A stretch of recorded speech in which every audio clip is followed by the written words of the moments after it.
What's up guys, welcome to your 8th 3D Studio Max tutorial. In this tutorial I'm going to be going over cloning really quick, and I'm also going to be going over something called arrays. Now I'm just going to do a real quick tutorial because I'm actually trying to hurry up and get into some advanced modeling because I want to start building some UFOs and people. But before we do that, you got to understand what cloning is, so I'm got to make a tutorial real quick. So in order to clone an object, we first need an object. So I'm going to go ahead and make a little box, and it's a pretty good looking box. So in order to clone it, and it pretty much means copy and paste it, but you can't just copy and paste it. You can't just, where's copy and paste? I'm not seeing it anywhere. But what I do see is that I can go ahead and select this object, and I can go to edit and clone. Now what clone means is pretty much just create a copy of it. So let's go ahead and create copy and go ahead and click OK. Now as you see, nothing changes.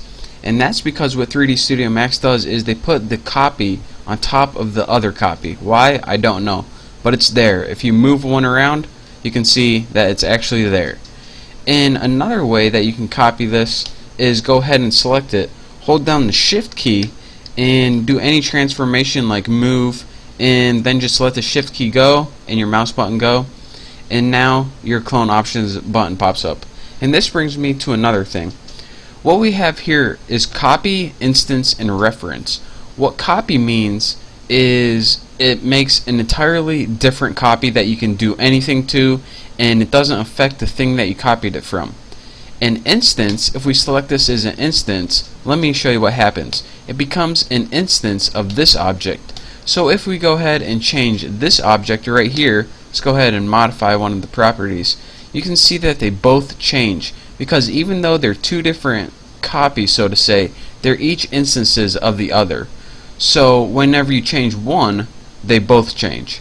And that's different than this one right here. This one was a regular copy, so that's totally separate. So when you put a regular copy, you can modify this, and the original one doesn't change.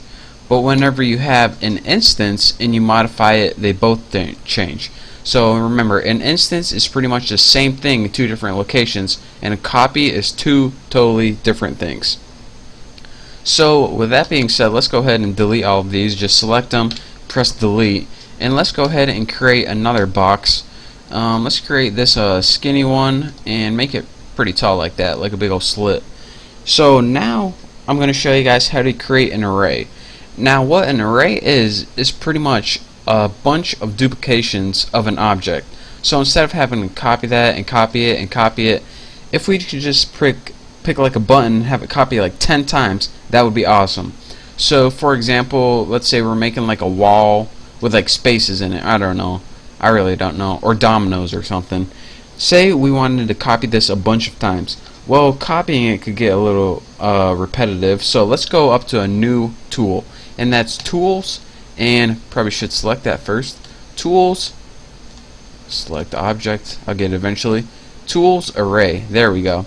And what this does is bring up your array panel. And what an array is pretty much allows you multiple copies of this. So the first thing you need to do is go ahead and click Reset All Parameters. So that way, if you have some numbers in here, in there, and in there, just go ahead and click Reset, and it'll change it all to default again. And another cool thing, which I'll show you later, is the preview. But like I said, I'll show you later. So what we want to do is we want to copy a bunch of these along the x-axis, and the x-axis is the long ways right here. So let's go ahead and say, alright, how many, or what this is incremental. What spacing do you want in between your objects? And I want mine spaced like 10 spaces apart. And this array dimensions, the count, is how many objects you want. Well, I only want, let's say 7. So now we have 7 objects spaced 10 units apart. So what this totals mean is pretty much how far apart they're spread times how many they are. That's the total. I really don't know why they give you the total. I guess if you want to change a total distance, I don't know. Just the only two parameters you need are what axis, how far apart you want it, and how many elements.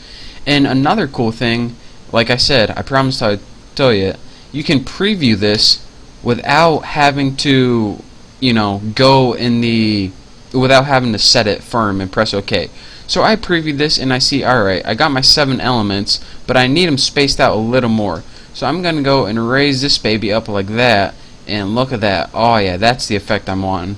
So now that I previewed that, I can go ahead and click OK and set it. So that's where preview comes in handy a whole lot. So that is the basics of how to create an array. So now you see, instead of just one element, I got 7 elements or objects. So that is the basics of cloning an object. And again, an array is pretty much a bunch of clones, but you do it all at once. And again, to get to that, that's tools, array. So that's that for this tutorial. Like I said, I'm trying to just give you the basics now because I want to get into some pretty advanced modeling. So thank you guys for watching. Hopefully you check out my next tutorial, and hopefully you subscribe.